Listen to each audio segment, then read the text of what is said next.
Hello there, Byakamuzu desu and welcome to my review of Beyond Two Souls.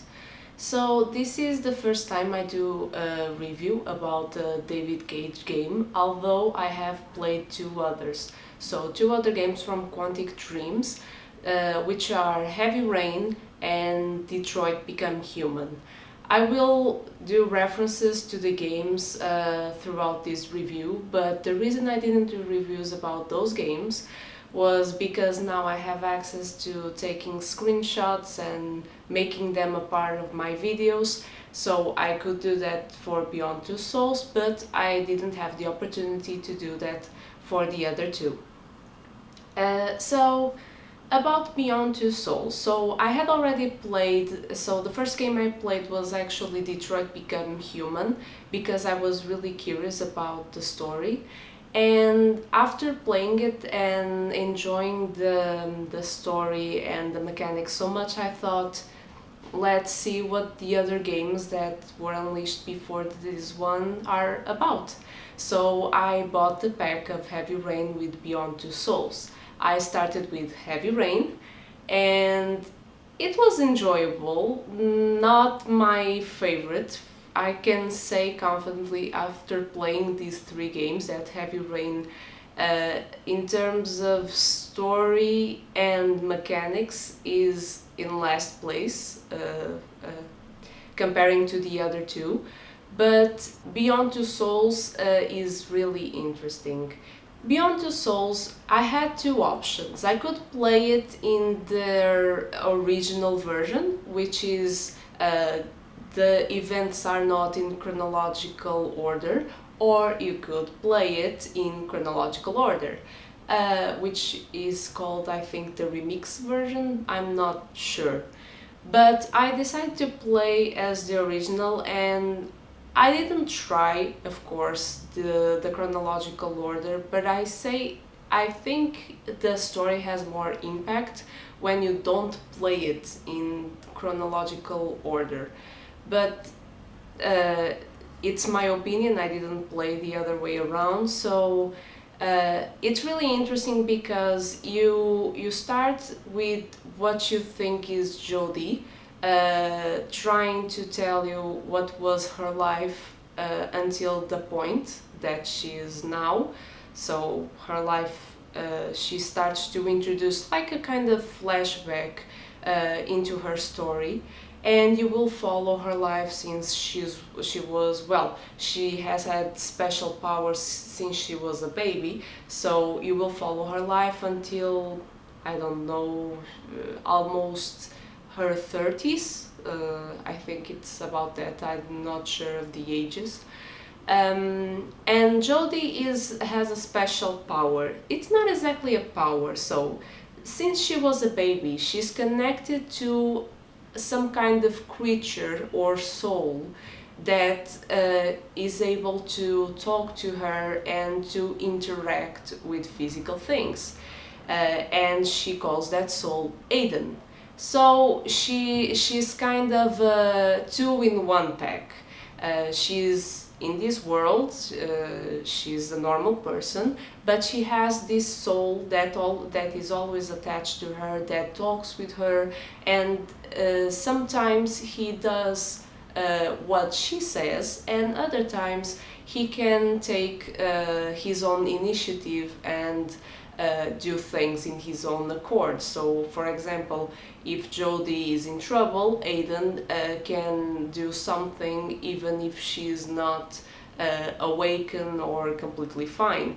And I feel like the whole game is, although it's telling Jodie's story, it's always questioning the player on what do you think this is all about, because since the beginning you question who is Aiden, what is he exactly, and because you start with this supernatural kind of theme, and then you understand that it's a little more down to earth than it first seemed.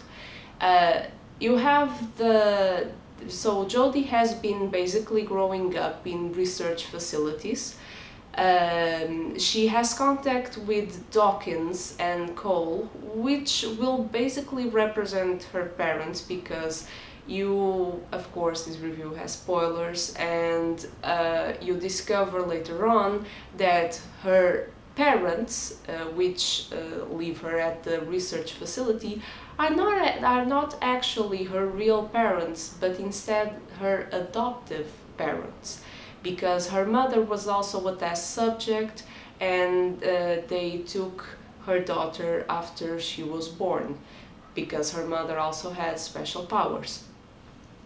And Dawkins and Cole are the doctors, the researchers that are basically taking care of Jodie, but also represent the emotional connection to a family for Jodie. She really relies and she really trusts in Dawkins and Cole.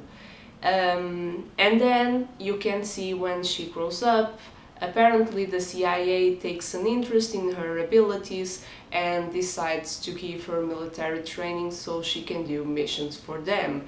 And then you have a really interesting collision of ideals, because the CIA basically gives her missions and lies to her. They hide information so that she does the missions, because they tell her it's for a good reason, and then she has access through news and through other means that what she actually did was help take down the government, helping the corruption continue to grow, and she decides to run away from the CIA, and then starts a whole, which I think it's the moment that characterizes more Jodie's life, is her running away because she's now considered a traitor of the CIA. And you see lots of things. She goes through a phase of being homeless. You even have a moment where she is considering suicide. It has lots of heavy. I feel like although Heavy Rain and Detroit Become Human aren't exactly light stories, I feel like Beyond Two Souls has much more deep and dark themes than the other two games. And you have lots of these questions, and you reach a point where the scientists, they want to try to reach the world where Aiden is supposedly from. And they call this world the infraworld. But the infraworld, from what I can understand, is basically the beyond. So it's this world where dead people are, but at the same time there are bad souls or creatures that attack humans if they are released from that infraworld, but all the humans, the souls that die, go to the infraworld. So I'm not really clear what the infraworld is about, but it's connected to the place where souls go after people die, because Jodie can peek at the infraworld and see the souls of various people. And for people that know David Cage's games, there's a moment that fans are always looking for in David Cage's games, which are the David Cage's plot twists. So, for people, I hope that you have already played Heavy Rain and Detroit Become Human. You have plot twists that don't really make sense, because in Detroit Become Human, that plot twist occurs in Kara's path, which I think ruins most of Kara's story, although I'm not a fan of her story. But the plot twist that they present at the end of her path really ruins a lot of things for her. And you have the plot twist of the revelation of the assassin in Heavy Rain, which once again I feel like it's a plot twist that it's not well done. And I have talked about it with friends lots of times, because it is a plot twist that really gets to me, because you are all the time throughout the game trying to discover who the murderer is, just And there's a moment where you think, no, it can't be this character, and then the plot twist really ruins it for me in Heavy Rain. But in this game, I spent the whole game thinking the plot twist will be about Aiden, about his identity, and I will be pissed off in some way or another because it will be a David Cage plot twist. But I was positively surprised because the plot twist, it's not really impactful, but it makes sense. And I was happy with the plot twist, and I don't have much to say about it. So I will not tell it in this review for anyone that is still going to play the game. But the plot twist, it's really soft for what you are used to seeing in Quantic Dreams games. I think that it's really interesting that you are able to play with Jodie and Aiden, so you can use Aiden's powers. There are some moments where it doesn't make sense, because, for example, you have a moment where Jodie is trying to prepare a romantic dinner with Ryan, and she's trying to do things, and Aiden, you can take command of Aiden and mess up the room, try to mess up things for her, because Aiden doesn't like Ryan and he doesn't like this idea of a romantic dinner. And I think it's kind of pointless, because if I'm doing that as Jodie, it doesn't make sense that I take over Aiden to mess things up. I don't know. There are some moments where I feel like taking control of them both doesn't make much sense for me. Also, about my decisions, I'm really happy with my overall decisions in this game. I was able to explore, for example, I was able to play the guitar with Jodie when she was trying to collect money when she was homeless, and she did quite a fair amount of money. I in the end decided that Jodie would stay with Ryan. Ryan is not the most likable character, but it is the character that Jodie shows more affection towards, besides Dawkins and Cole, which are basically her family. So I decided to take that path.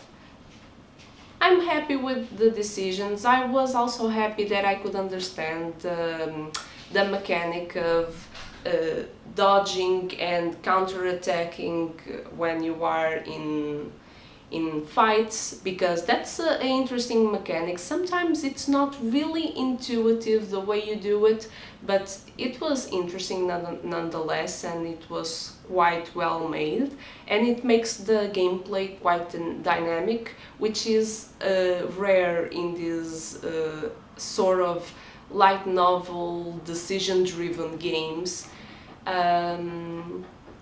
And I think that's it. I also decided that, because at almost the end of the game you can decide if Jodie joins the infraworld or if she keeps on living. And I really enjoyed that decision, because I don't know what would happen if I decided, because she has people that she cares about in the infraworld. So I don't know how it would end the game if I chose that in that moment, but I think Jodie should keep on living, and I really like the way things ended for her. And it's really a story about struggling and connecting with people. It's really an experience that I recommend to everyone that likes, and of course you can always explore the game again. I at the moment don't feel like it, but you can always explore the game again and see different decisions, see how they affect Jodie's path, because there's so much you can do. For example, at the romantic dinner, I wasn't able to, because you can basically invite Ryan for love night. And I wasn't able to do that because Jodie has a trauma since she was a teenager, because she was at the bar and one of the characters at the bar harasses her and she becomes traumatized by that experience, so she just started crying and Ryan left. I think that's avoidable, but I wasn't able to avoid it, so Jodie became traumatized. Also, the character that traumatizes Jodie has the same model that you see in Detroit Become Human as the father, the abusive father that Kara deals with. So that was a fun fact that was really interesting to spot. And tell me, what were, if you played this game, what were your decisions? What was the moment that you enjoyed the most? And tell me if you wanted another ending for Jodie. See you next time!